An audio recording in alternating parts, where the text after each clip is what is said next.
Welcome back. You're watching News Today. The Met Department says that the north of India especially will be facing its worst summer ever and hours of power cuts in the middle of this scorching heat wave. India is facing a big power crisis with Rajasthan, Jammu, Kashmir, West Bengal, Punjab and many other states witnessing frequent blackouts which are as frequent as 9 hours in just 24 hours. Heat wave sweeps North India. The country is experiencing one of the hottest summers in many years. Temperature has breached 40 degrees Celsius in many cities across India. In the middle of the severe heat wave, India is also facing power shortage. Many parts of Uttar Pradesh, Punjab and Jammu and Kashmir are having blackouts. In villages, these power cuts last as long as 18 hours. In Rajasthan, a patient lost his life, allegedly due to power failure at Kota's medical college. Her daughter exposed the poor state of the government hospital. बहुत लापरवाही है, वहाँ पर कोई व्यवस्था नहीं है, कोई जनरेटर की अगर जनरेटर भी होता तो मेरी माँ नहीं मरती। उन लोगों की कोई सुविधा, डॉक्टर ट्रेनर रखे हुए हैं, इतने बड़ा मेडिकल स्टाफ है, इतना बड़ा हॉस्पिटल है वहाँ पर, उनमें से ट्रेनर कोई सर्जन कोई फिजिशियन नहीं है वहाँ पर sir. Punjab is on the brink of a blackout as the power generation and availability go down. The state is generating only 3,327 megawatts of power, but the requirement is 5,680 megawatt. Govindwal Sahib plant just has coal stock for 2 days. Talwandi Sabo plant will run out of coal in 5. Rajpura plant has stock that would last for 18 days, but Lehra Mohabbat and Ropar plants have coal stock only for 4 and 7 days respectively. The power minister claims there's no shortage, but PSPCL is resorting to unannounced power cuts up to 10 to 12 hours. सरकार ने free के चक्कर में दे रखा है कि लालच की लाइट देंगे फ्री में। अरे लाइट तो दे नहीं रहे, फ्री क्या दोगे तुम? हमारे बच्चों के बोर्ड के पेपर हैं 10th के, और रात भर लाइट नहीं आती। सुबह देखो तो पता ही नहीं। आप कम से कम इतना तो बताओ कि इतने बजे लाइट जाएगी, इतने बजे आएगी, आप पानी भर के रख लो मोटर चला के। हमें पता ही नहीं होता कब चली जाती है। रात भर तो वो परेशान, दिन को तो वो परेशान। अब बिजली सस्ती होने का हमें क्या फायदा? The Union Territory of J&K, particularly the Jammu division, is reeling under a major power crisis. Many districts of Jammu are witnessing power cuts for over 12 hours. यहाँ तो बड़ी मुश्किल आ रही है। मैं तो बॉर्डर एरिया की रहने वाली हूँ, आरसपुरा से। मैं वहाँ बिजली नहीं थी, मैं यहाँ आई हूँ अपने मायके में सिटी में। तो यहाँ भी बिजली की इतनी प्रॉब्लम है, इतनी मुश्किल आ रही है, पखी चोल के गुजारा कर रहे हैं। The centre and state governments are denying any power shortage.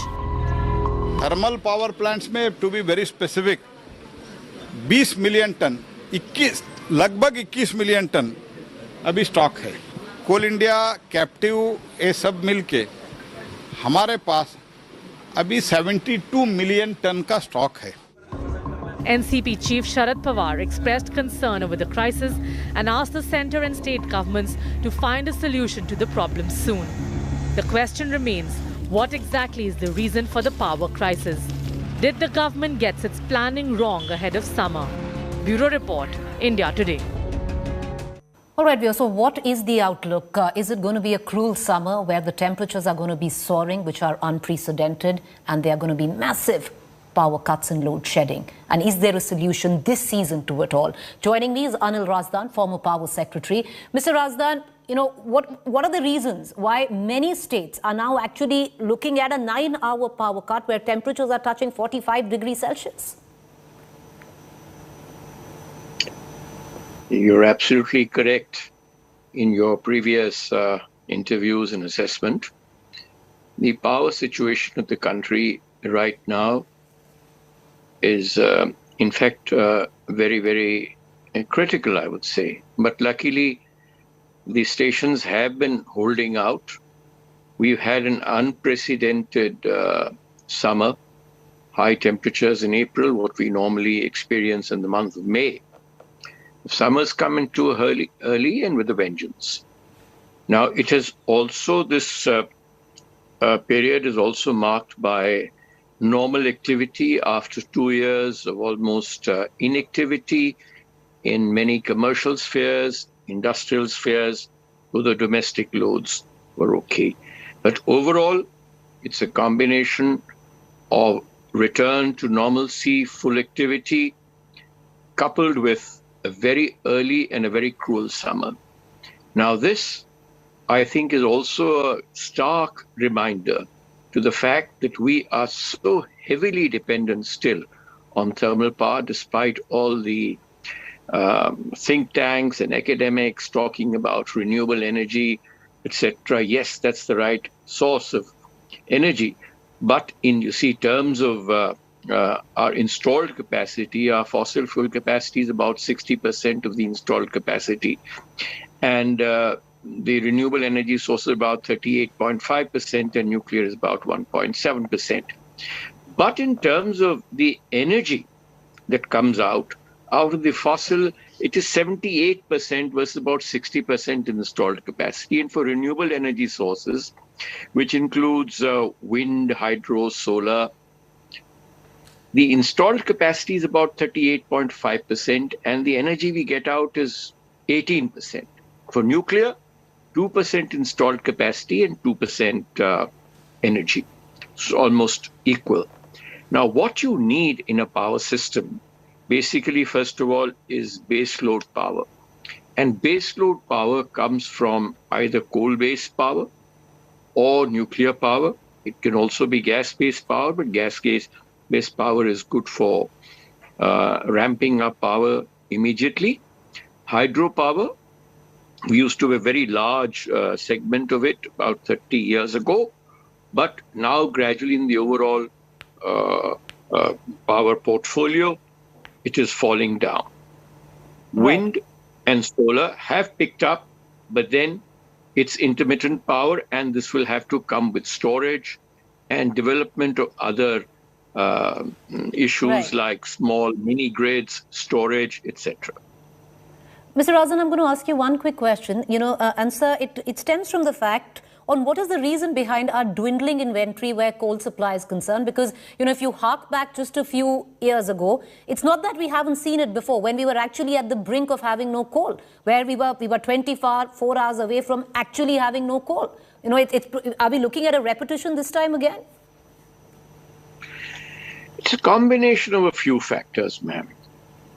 One is, yes, our indigenous coal production has increased, but not increased in the proportion that we would have liked it to go up, despite all the so-called ill effects of coal-based generation.